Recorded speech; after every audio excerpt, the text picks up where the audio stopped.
welcome to this episode of Authentic Achievements, where I've got the absolute pleasure and privilege of being joined by old friend and my old boss, Greg Ellison. So, Greg, welcome to the show.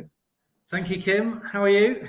I'm really good, thank you. And we had a fabulous catch-up, didn't we, just the other week, when you were telling me about some of the amazing things that you've done, including setting up a bank during lockdown, whilst also having a family, or rather an addition to the family. So, I mean, when we talk about achievements, that's quite a journey.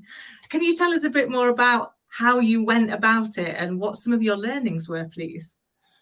Yeah, of course. I mean, the journey to start setting up a bank began in January 2017. I began my career with Capital International Group in July 2016. And at the time, it was a privately owned, family-owned, successful investment management firm.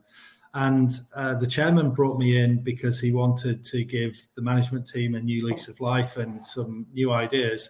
And I'd known the firm very well. I'd been a client of Capital's for a few years, and I knew the chairman very well. We both sat on a not-for-profit board, Junior Achievement, for 8 or 9 years together. So it was an easy move for me to make. And I spent the first 6 months of my time in the second half of 2016 just assessing where the business was, the things it did great, the things that we needed to work on, and pull together a strategic plan, which I took to the board in early 2017. And one of the things that we recognised was an opportunity was the possibility of setting up a new digital corporate bank in the Isle of Man.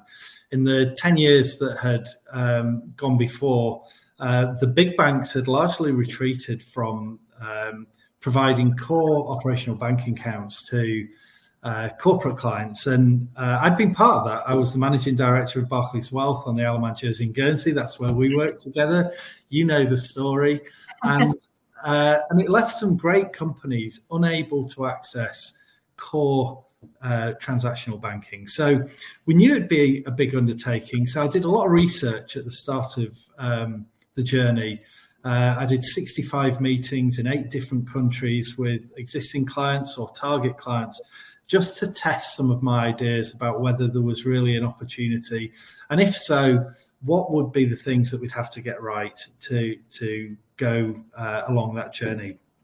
I could talk for 2 days about the journey, but in brief, it took us a couple of years to pull together the business plan. Obviously, there was a lot of engagement with the regulator. We had to produce all sorts of financial models around how we would fund the bank, how we would manage the assets, the operational processes, the risk, compliance, the governance, the people, loads and loads of details, hundreds of pages.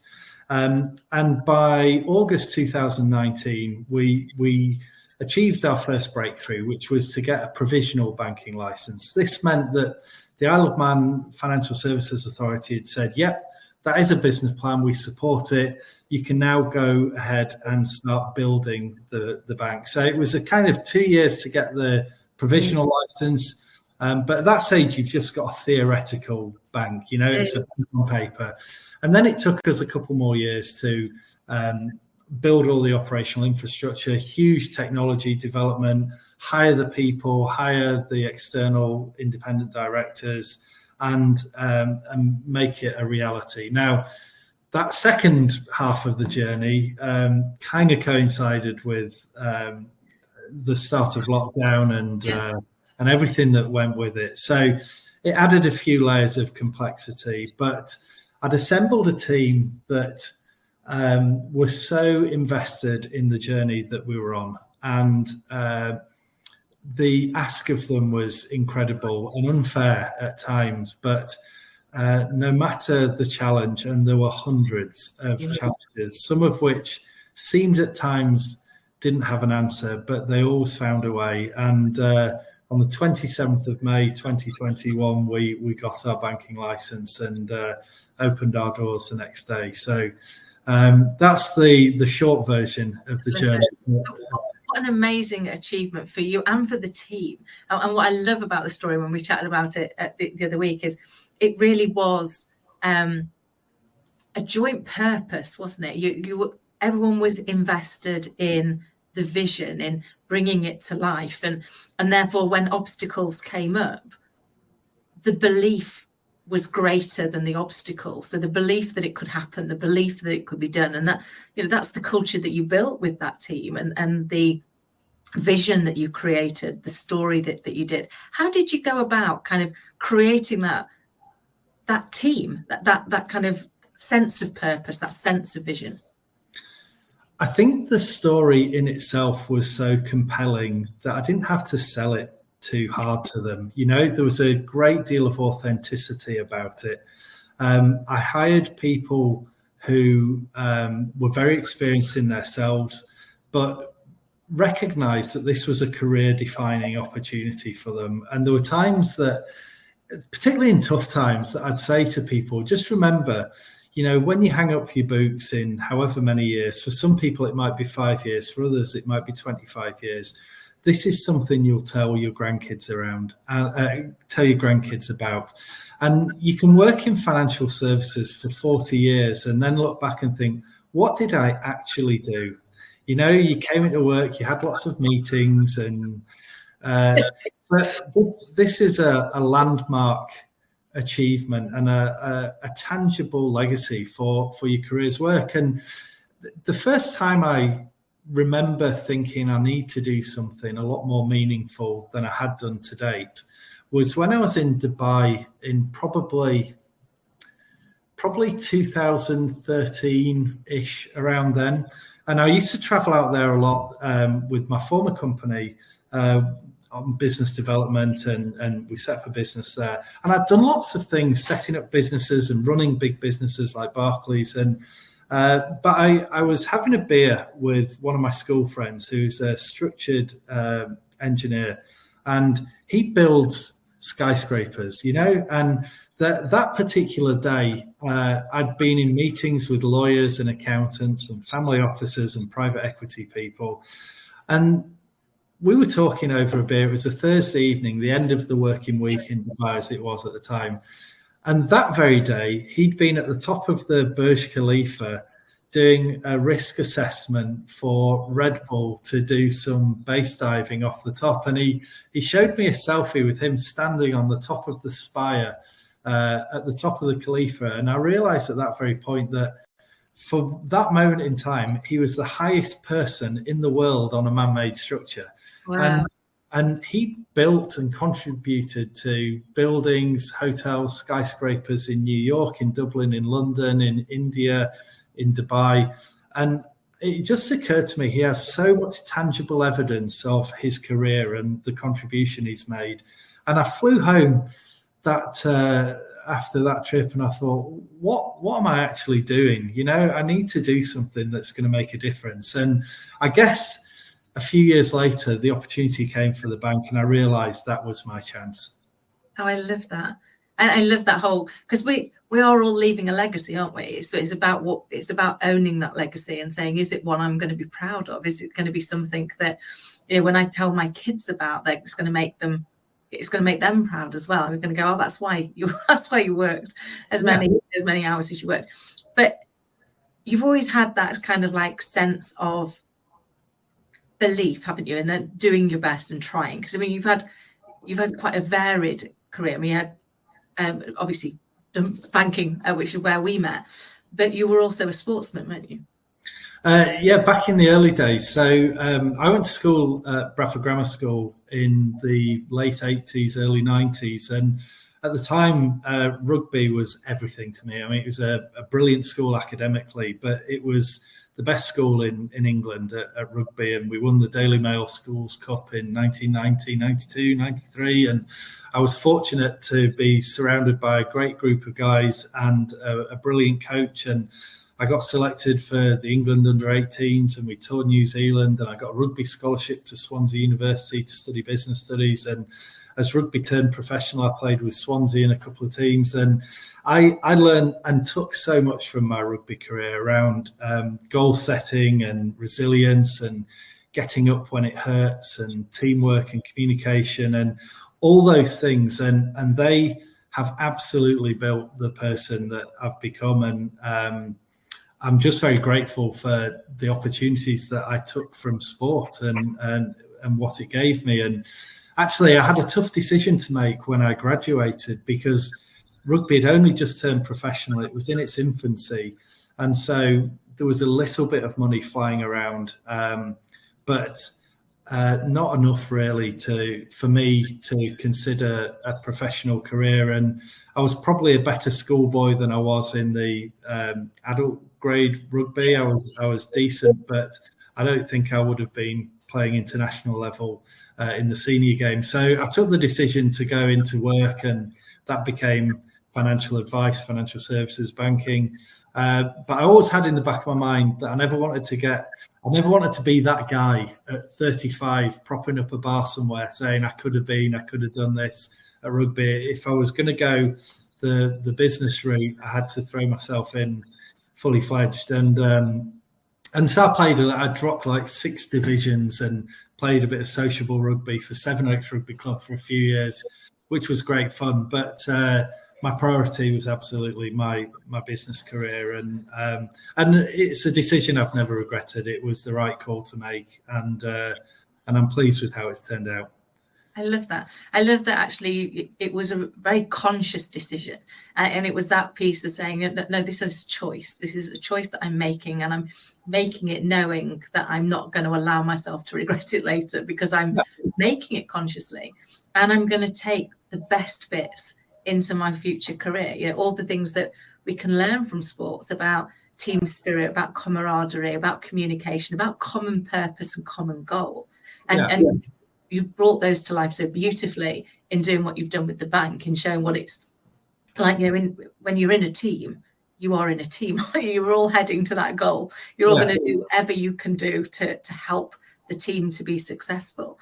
And I think we can learn so much from sports in business, can't we? That around how we do that, because they're often the skills that we unfortunately don't invest enough in businesses.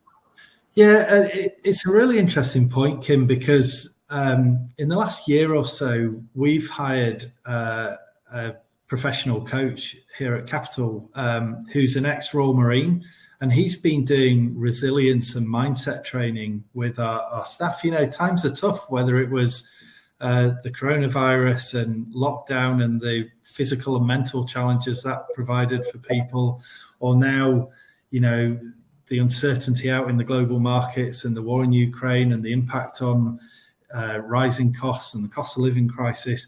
It's tough times for people, and you can't do anything about interest rates or what's going on in Ukraine or many things. All you can deal with is yourself and how you tackle these challenges. And I think more than ever, we're investing in support for our people to develop their mental resilience, their physical resilience. And, you know, we've got people waking up, having cold showers every morning and doing breathing exercises and going for a dip in the sea in the Isle of Man, which is not... I remember it well. We're not talking the Costa del Sol or the French Riviera here. We're talking the Irish Sea. But what's interesting is these are skills that people can develop. And when you develop your physical resilience, your mental resilience often follows in line with that. And it's something that I think has paid dividends for us, and is something we'll keep investing in, because, you've got to help people, and there's many ways you can do it. But if you can help people help themselves, that's a powerful way to do it. I love that. And, it's one of those things, isn't it? When we win here, we win everywhere else. If we can get our mind in the right place. I remember watching a video, I think it was of an American football team at school, and this guy was like, I can't do any more, and he had to bear crawl with his one of his teammates on his back, and he was like, no, you've just got to do 100 you've just got to do 100 yards.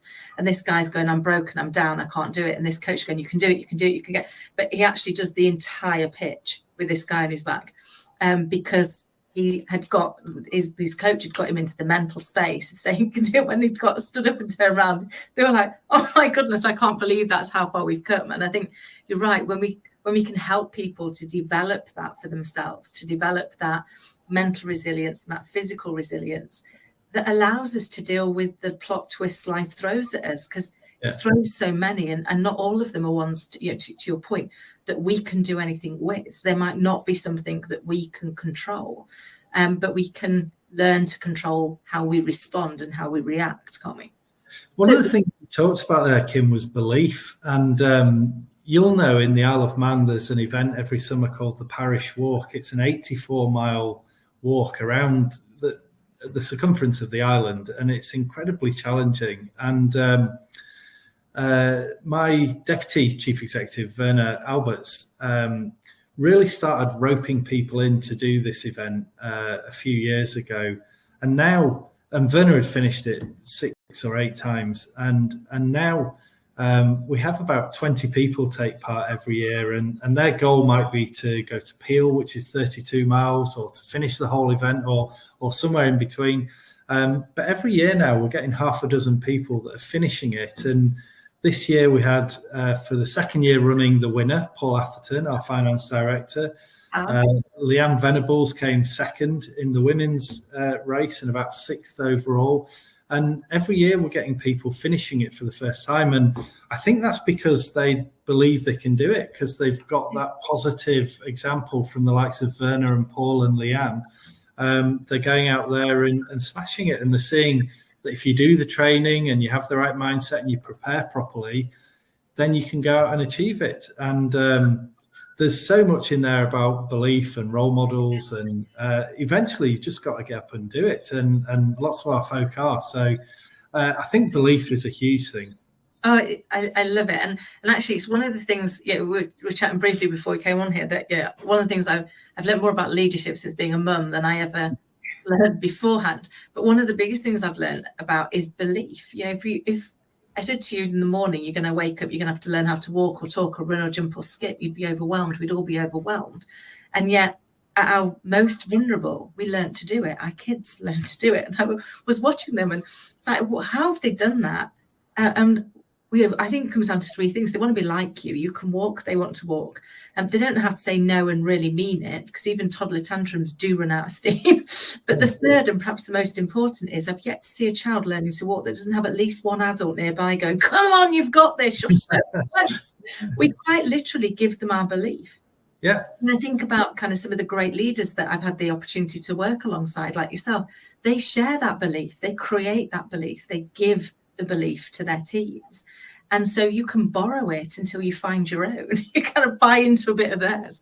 And you've done that so beautifully with what you've done with a number of your teams. It's that create that belief for people, isn't it? And conversely, I think at some level in life, you learn to give up. So I've got 4 kids ranging from 17 to 11 months. And Eliza, my 11-month-old, is walking around furniture. She's days away from taking her first steps. But the world would crawl if you didn't have that ability to keep getting up again. And she falls over 100 times a day, but she gets up again every time. And at some level, we learn, I don't know what age it is, but it must be probably sometime before your 10th birthday, we learn to start giving up. And if you just tried again and tried again and tried again, sometimes you're so close to achieving. So I think belief's important, but just having that determination to try again, like your American football example, you just do it. So we learn from good leaders and follow them, and we can believe, but also you've got to learn not to give up, because hard things and good things aren't easy, and you've got to keep going and find a way. I love that. And find a way was one of the things we chatted about before, wasn't it? Is that when you come up against an obstacle, it's like, we'll just find a way. There's got to be a way. And it is that combination of belief in the goal and the determination to get there. The piece that says, it doesn't matter how many times I get knocked down, I'm gonna get up. I might get up a bit slower, but I'm getting up. I'm not staying there, because that's going to be how the only time you're ever going to really fail is when you give up. Because then you can't possibly achieve it. Whereas if you keep getting up, if you keep trying, if you keep rising, then you still have hope that you can achieve it, don't you? Yeah, and you've got to apply intelligence to that as well. If you've got to read the cues. If you're doing the wrong thing and that's why it's not working, you've got to recognize that. You can't, if a fly flies into a window 100 times, it can fly in 1,000 times. It's not going to get through the window, right? It just isn't going to happen. So you can't just keep going. You've got to recognize whether actually you're going in the right direction or whether you need to tap the tiller 5 degrees and slightly change course. But I do believe that that resilience and determination is hugely important if you're tackling difficult challenges and ambitious projects. And I wonder if we recognize that enough sometimes. There's quite a cultural piece in society where when things are tough, everyone needs supporting, and we've got to jump in and ease off everyone. Sometimes it's hard and you just have to push on through, and that's just a fact of life. Yeah. And some of our toughest challenges that we face in life, when you do just keep up and keep going, and you're right, you do have to add in some intelligence to that says, reflect and refocus. Sometimes you still head towards the goal, but how you get there might be different because the way you're going isn't working. So you might need to your point, tap the tiller and just kind of repurpose where you're going. But actually, when you look back, you suddenly realize how far you've come. Because I think one of the things that I learned when times were tough was, what's the one thing that I know how to do right now? Do that. I just know how to do it, so I'll do that.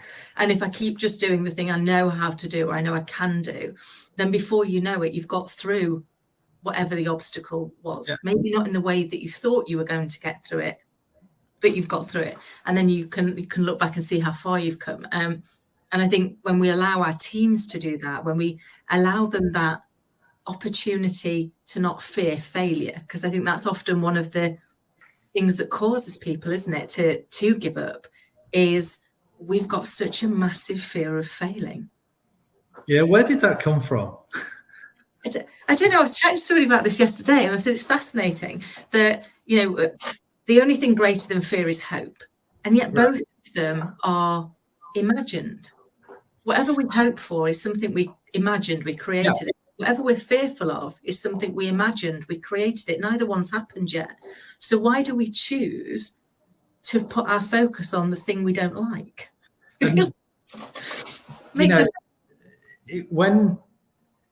It's funny because it's what people do, right? But when you have a fear of failure, and so that kind of dominates your mind, all you're focusing on is failure. And what you focus on is kind of what you do. And then it tends to manifest itself. It becomes a self-fulfilling prophecy. And I've seen it before with examples where people are scared of losing their job and they work to try and protect the job, and they're doing the wrong things, and then they're doing the job badly and they end up losing the job. They've manifested that outcome instead of actually reorientating themselves to the things they need to do better and do differently, and then be successful at the job. And it's funny, when you're so scared of failing, you actually create the thing that you're most scared of instead of getting energized about the thing that you're trying to achieve. It's one of those human nature things that I've not quite figured out, but it happens all the time. But I guess the thing is being able to identify it in yourself and others, Kim. I guess that's the not the secret, but the key to unlocking it, right? It's so true. It's when you catch yourself, one of the things I'm kind of helping people with at the minute is, how do you swap judgment for curiosity? So when you find yourself saying, well, I think that's wrong, I think this is wrong, I think that's right, instead being curious, like, oh, I've never thought of it like that way before. Tell me how you got there. I wonder why I'm so convinced I'm right and they're wrong. I wonder, but just open your mind, because actually when we make it such a statement, we switch off our subconscious brain from helping us find a way through. We create a piece that says, because our subconscious brain doesn't know the difference between help and harm. So if we tell it we're bad at something, it thinks that that's important to us. So it goes and gets us every example of when we've been bad at it and goes, here you go, you're right. Yeah. You are spot on, you're hopeless at this. Whereas if instead we ask ourselves, have I ever been good at it? It will go and get us all the examples of when we're good at it. So you're right, the secret is to spot it in ourselves and in others, catching the language often that we use, or that other people use, where you're like, okay, it's interesting that you've chosen that word. What are you telling yourself about this right now? What have you made it mean? Because that's what we respond to, isn't it? Is we respond to what we're making it mean, not what's actually happening. Yeah. And when we can pull that back, then we can unlock our potential. Do you know what? You said something earlier that I couldn't agree more with, that sometimes people start with a notion and then they look for evidence to assure themselves of that notion, to confirm it. And the point about having an open mind that you said, I think that's one of the most important things when you're running a team or a business or an organization of some description, because you start with a hypothesis, but there'll be views that are in support of it, views against it, and you can actually, with an open mind, find yourself going in an entirely different direction. But it's an easy trap to fall into, that you start with a hypothesis and you only listen to any evidence or people that reinforce that position that you want to take. And you might as well not have talked to anyone at all, because if you're just going to start with that position and stay with that position, you might as well get on with it and hope for the best. So I think the point you made there about having an open mind is so important. And I think it goes further. I always found immense value in having great people around me. They might be colleagues, but often they were clients. In the business I've worked over many years, I've dealt with a lot of wealthy, successful entrepreneurs, and I've learned so much from them, because you're talking to people that have achieved but have probably failed more than others as well. And there's always so many incredible lessons that you've had from their journeys. I find great inspiration from that, and it's always helped me test some of my ideas with clients, past, present, and other people who I really look up to. I think if you're prepared to listen, you get incredible value from people. I love that. It's such great advice. I mean, I believe I live the most blessed life because I get to do this for a living. I get to interview people and who can share their journey, who can share their lessons, what they've learned, what mistakes they made. The fact that actually, we only look these days at the outcome. We have these overnight successes, but actually they weren't overnight. People have worked for years behind the scenes to get everything in place for that to happen. And actually, if we surround ourselves by people that have done the thing we want to do, and we listen to them, we open our mind, we stop being wedded to being right, and instead get wedded to the right thing being done, then it's amazing what we can achieve, isn't it? And I think that's the beauty of kind of what you've done, is you've been open to learning as well as open to teaching. So keep creating that environment where you're going to keep learning, but you're also going to add back the value by teaching others and creating that space where that becomes part of the DNA. Yeah, it's really interesting. And one of the things with the entrepreneurs that I talked about, they had such a clear idea of what had made them different, what had made them successful, where they wanted to go in the future, where they played and where they chose not to play. But every single one of them also felt a little bit lucky. And I do as well, because you talked about the people that I brought on board in the early days of setting up the bank. there was a series of situations where exactly the right people became available at the right time, and I can't control that. Yeah.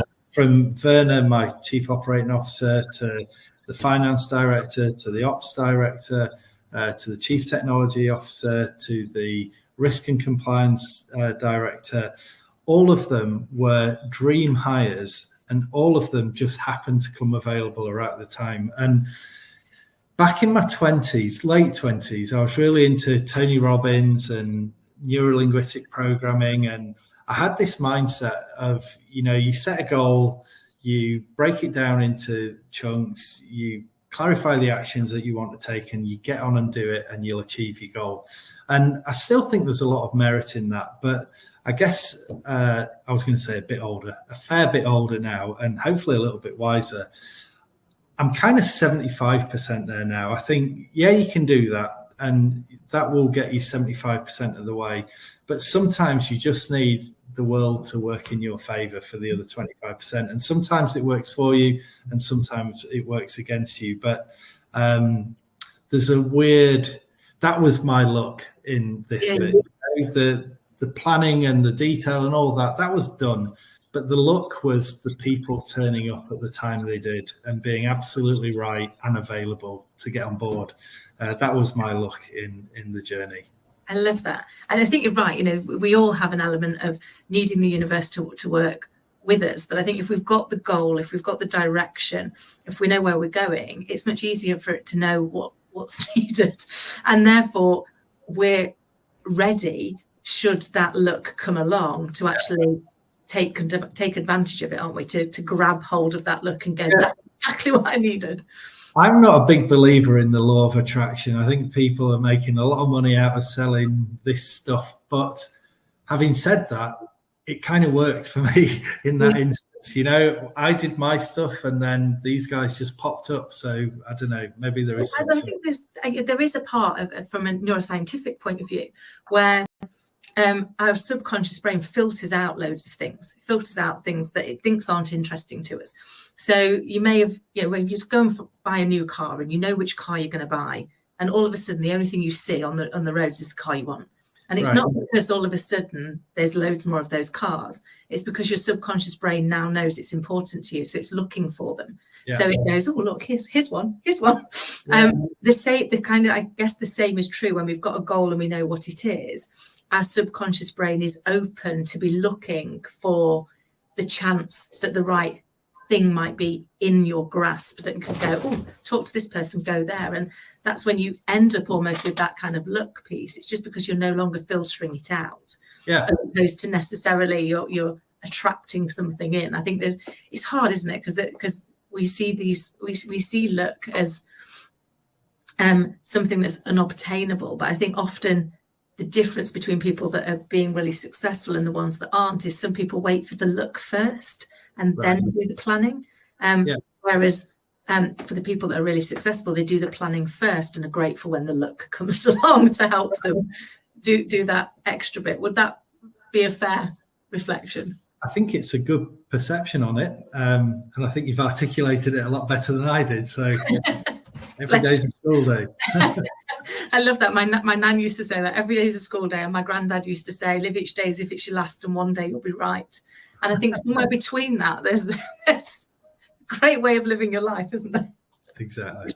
Oh, you've shared so much value already. Could I just ask one last favour? If you could go back and give your younger self some advice, what would it be? Buy Bitcoin. No. Bitcoin probably didn't exist when I was that young, but what would it be? I think it would just be try as soon as possible to get clear on what you want, and then just go after it, and don't hold back with any regret. I met a guy at a pub in Devon when I was about 19 or 20, and I was down there for a few days on a break, and I'd never met this guy before. We got chatting, and he just buried his son that week, who was about my age, and so moved by the conversation, and he told me on his son's tombstone, he used the phrase, he wrote the phrase, "Don't let your fears stand in the way of your dreams." And it just resonated with me hugely. And I was really moved. But that was 30 years ago. And that phrase and that moment has stuck with me ever since. And it's become a kind of maxim that I've tried to believe in. I've never used it with my people or my teams or anything. It's just been a kind of personal motto. Don't let your fears stand in the way of your dreams. And I think if I had the opportunity to speak to my 18-year-old self, that would be the message I'd give them. And I was fortunate, I guess, to get that message directly from someone else who it had huge significance for. So, yeah, I'd go with that. I love that. And thank you for sharing that. You shared that with me last time, and I literally have written here on my desk, I have that phrase. And it has to be the title of your book. Okay. Yes. I'll have to come back on when I've finished my book. Absolutely. Oh, we would love to have you on, and I can't wait to read the book. So that is a definite deal. Greg, it's been an absolute joy as always. I look forward to next time. And in the interim, thank you again. It's a pleasure. It's been fun. Thank you, Kim.